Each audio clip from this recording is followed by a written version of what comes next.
Hello test hello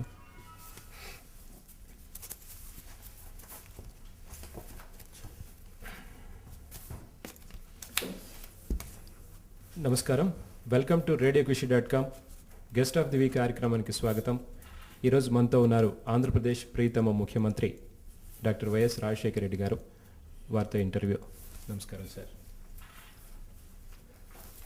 sir, ఎన్ని problems ఉన్నా చిరునవ్వులు చిందిస్తూ ఆ హుందాతనం తగ్గకుండా వ్యవహరిస్తుంటారు. మీ చిరునవ్వు వెనక రహస్యం తెలుసుకోవచ్చా?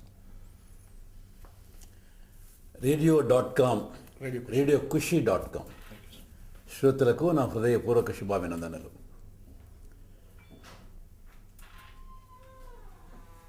నేనైతే ఎప్పుడు కూడా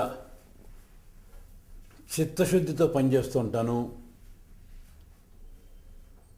నేను నా కర్తవ్య నిర్వహణలో ఏమైనా లోపం ఉంటే సరిదిద్దుకునే ప్రయత్నం చేస్తూ ఉంటాను. ఎవరైనా సద్విమర్శ చేస్తే మంచి హృదయంతో తీసుకుంటాను, సరిదిద్దుకునే ప్రయత్నం చేస్తూ ఉంటాను. ఏ ఒక్కడికి అపకారం చేయాలనే మనసులో ఉండదు.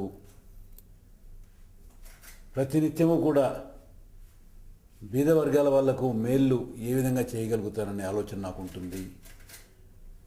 కాబట్టి ఎన్ని ఇబ్బందులు వచ్చినా లేకపోతే ఏదైనా కష్టాలు వచ్చినా నష్టాలు వచ్చినా లెక్క పెట్టని తత్వం అలవాటైంది నాకు. రాజా అంటే స్నేహానికి ప్రాణం ఇస్తారని శత్రువులు కూడా ఒప్పుకునే విషయం. స్నేహం అంటే మీ దృష్టిలో? స్నేహానికి బంధుత్వం కంటే స్నేహం గొప్పది అని భావించేవాడిని నేను. అంతకంటే ఎక్కువ చెప్పాల్సిన అవసరం లేదనుకుంటాను. మీరు చాలా ప్రతిష్టాత్మకంగా చేపట్టిన సాగునీటి ప్రాజెక్టులకు సంబంధించి ఎప్పుడు పూర్తిగా పోతున్నాయి? దారిద్ర్యం అనేది లేకుండా హరితాంధ్రప్రదేశ్ ఎప్పుడు ఏర్పడబోతోంది?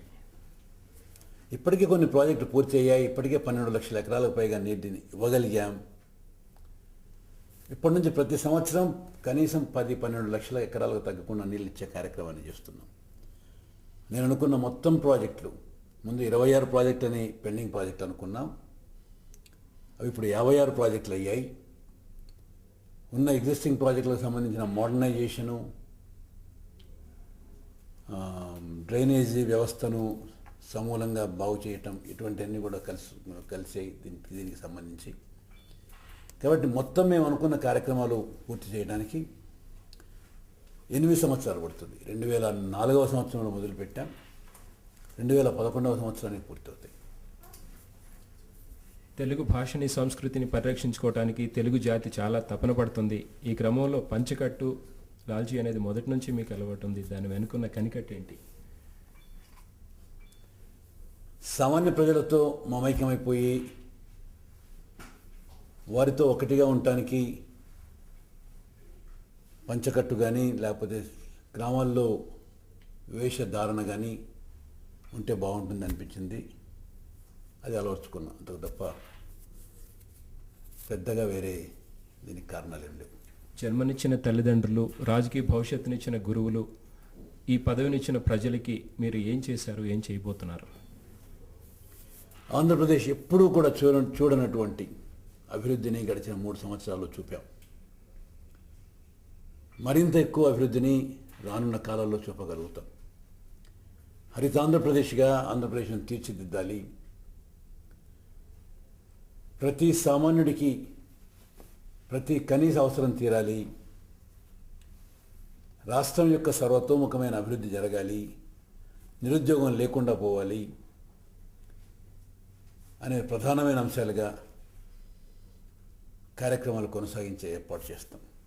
మీ పరిపాలనలో ఎక్కువ ప్రాజెక్టులకి ఇందిరమ్మ పేరు పెడుతుంటారు. ఇందిరమ్మ అంటే ఎందుకు అంత ప్రత్యేక అభిమానం?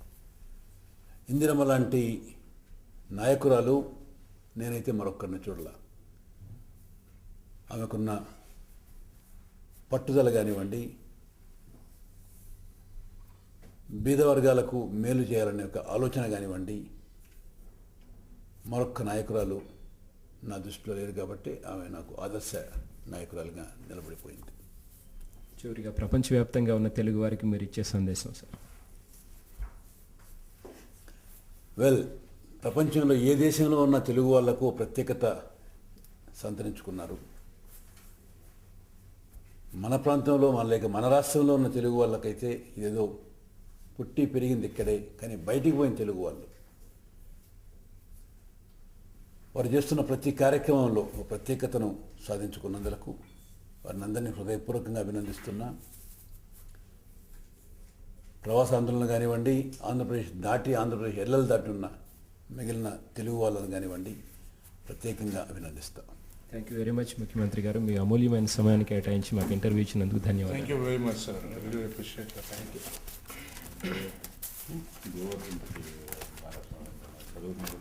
ఇవాళ మామూలు పర్మిషన్ ఉండదు, డబ్బులు పెట్టించి మెసేజ్ ఇంటర్మీడియట్ వాళ్ళు ఫార్వర్డ్ మార్కెట్ డీటెయిల్.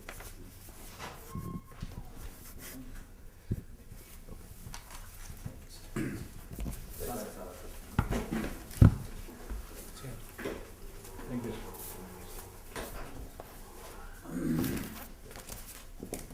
ఫోన్ చేస్తాను. Thank you. ఇప్పుడు చెప్పండి బాబు, ఎలా వచ్చాయి? ఎవరైనా సరిగ్గా రాలేదంటే అప్పుడు చెప్తాను సంగతి. స్టిల్ నేను పక్కన తీయాల్సిన